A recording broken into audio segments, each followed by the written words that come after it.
YouTube, it's TheRealJDoll here on TheRealJDoll's channel, and welcome to Cooking with JDoll. I'm a lifestyle beauty content creator, and I am really starting to dabble into food, whether it's trying new restaurants or even just trying new recipes at home. So in today's video, I'm going to show you how to make super easy garlic parmesan chicken and shrimp kebabs. Girl or guy, these are gonna be so good. I'm gonna show you guys how I make it, and then I took it to my aunt's house to finish up baking and stuff, so I'll hop back on here at the end to tell you guys a little bit more. This will be a voiceover video, so we're gonna see how this goes. This is the second cooking video I have on my channel. My first was this macaroni video, and the macaroni is so good, like, y'all. But without further ado, let's go ahead and get into this video because it is good, y'all. Alright team, let's get into the kitchen. We're going to start off with our chicken breast tenderloins. Now, I got this pack from Walmart and it created about 15 kebabs. Remember, this is chicken and shrimp, so without the shrimp, it might make like 10 kebabs.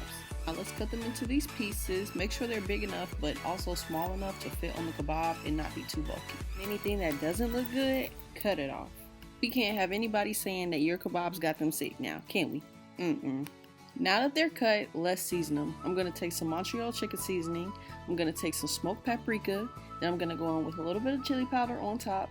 And then finally, to top it off, we're going to go in with baking powder and olive oil. Give it a little stir. And then if some of the pieces of chicken are still looking pink, don't be afraid to go back in with some more seasoning to make sure it's all covered up. I used to always think I was over seasoning my food, but I promise you I was not seasoning it enough. So let me be the one to tell you to add some more seasoning onto your food.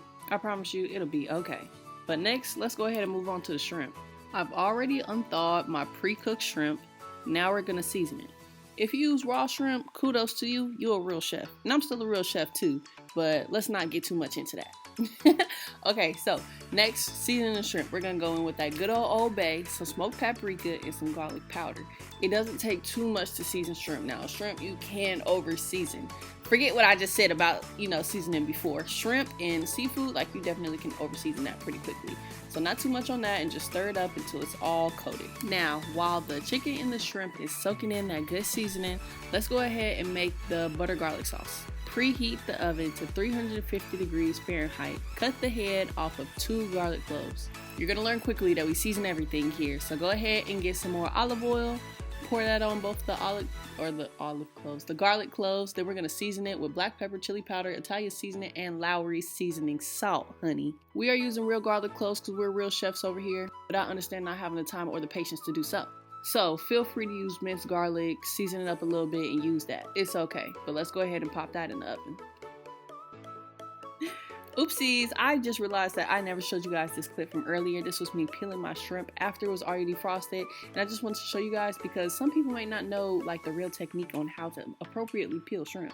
So all you do is grab the tail, you do a little twist, like 1, 2, like go forward, go backward, go forward one more time, and then you pull the tail right off. And I promise you it'll slide off. Just make sure they're fully unthawed before you get to peeling the shrimp. While the garlic is in the oven, let's go ahead and work on our grilled vegetables. We're gonna take tri-colored bell peppers. I have orange, red, and yellow, but you can use whatever combo you want.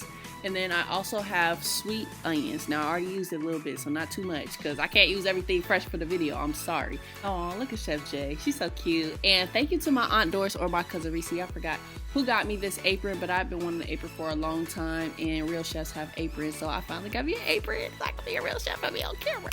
So thank you for the Christmas gift. I want to let you know that it is in good use. Bring you guys in a little closer so you can see the sizes that I'm cutting these bell peppers into. It's pretty much like the same size that we cut the chicken into, some a little bigger, and that's okay. For this recipe, I put my grilled vegetables to the side, but you can also put your vegetables on the actual kebab stick so you can have that flavor like in every bite. You know what I'm saying? Let's go ahead and get these veggies in the pan. I did put olive oil in the pan first. Give it a little stir, and this is where I was telling y'all it's okay to use minced garlic, because look at me using minced garlic. Now, one of my friends from college told me that using minced garlic in your food makes the recipe taste good, and I promise you every time I've cooked with minced garlic, it tastes even better when I use minced garlic or real garlic cloves. And if you don't know, now you know. We're gonna season these veggies too. paprika, Italian seasoning, chicken seasoning, and lawrys seasoning salt are all going on top.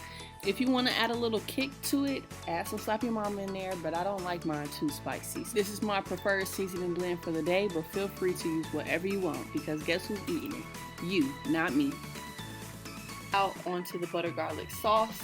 I'm going to use 2 sticks of Blue Bonnet or margarine. I do prefer to use margarine. I don't know why. I just like it better than regular butter.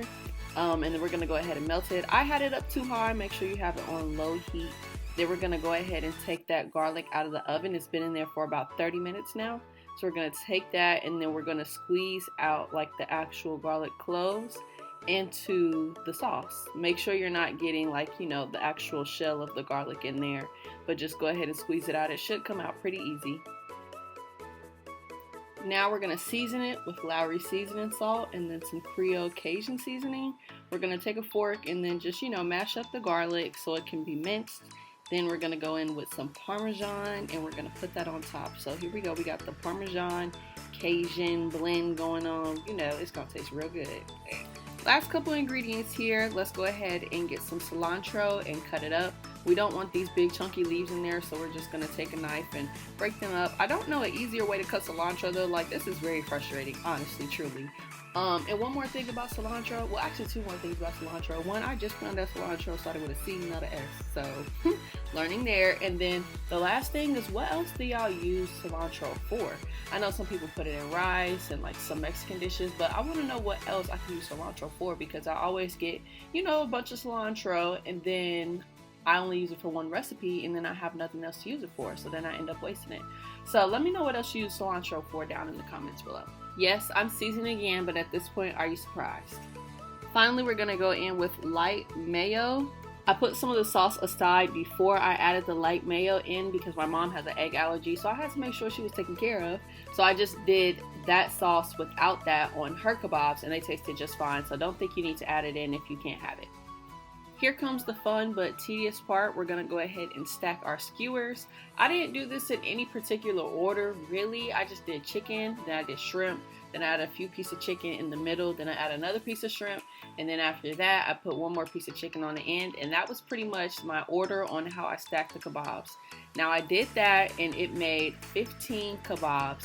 Some people like to put their veggies in between the meat on their kebabs. I would recommend doing this if you do not roast, grill, whatever, sear your veggies before you put them on the stick. Like, you don't want to overcook them. So I would put like the raw veggies on the stick if you're going to do it that way. So I didn't put this part on camera, but I mean, it's really not much to see. After you stack all of your kebabs, you know, after they're all done, go ahead and put them in the oven for 30 minutes on 400 degrees Fahrenheit. The butter garlic Parmesan sauce that we just made, after we take them out of the oven for the first 30 minutes, we're going to put that butter garlic sauce on top of each of the skewers. We're going to flip them over and the meat is going to produce like its own juice in there. So make sure that your kebabs are touching the bottom so they can soak in that. Flip them over. We're going to coat them with that butter garlic seasoning and then put them in for 15 more minutes. Before you put them in for 15 minutes though, make sure you put your roasted veggies on top so that way all the flavor from the roasted veggies can get onto the kebab sticks because it's just going to make it taste that much better. So boom, there we go. This is after they've been in the oven for those last 15 minutes. On those last 15 minutes, they can be in the oven for 350 degrees Fahrenheit, not the 400. So, you know, knock it down a little bit. But as you can see, this is pretty much all for the recipe. I do have that Chipotle ranch dressing on the side. You can use that to dip it in, and I'm telling you, it tastes so good. My cousin said it tastes like something from Taco Bell. I forgot what it was, but the ranch definitely takes it up to the next level. All right, and that's a wrap. So the chicken kebabs were done. They turned out great. Make sure, because I didn't show this in the video, but make sure you're using that Chipotle ranch dressing. It's so good. That's all. I really hope you guys enjoyed this recipe. Let me know how it turned out if you decide to make it. I can't wait to hear, and I'll see you in the next video. Bye.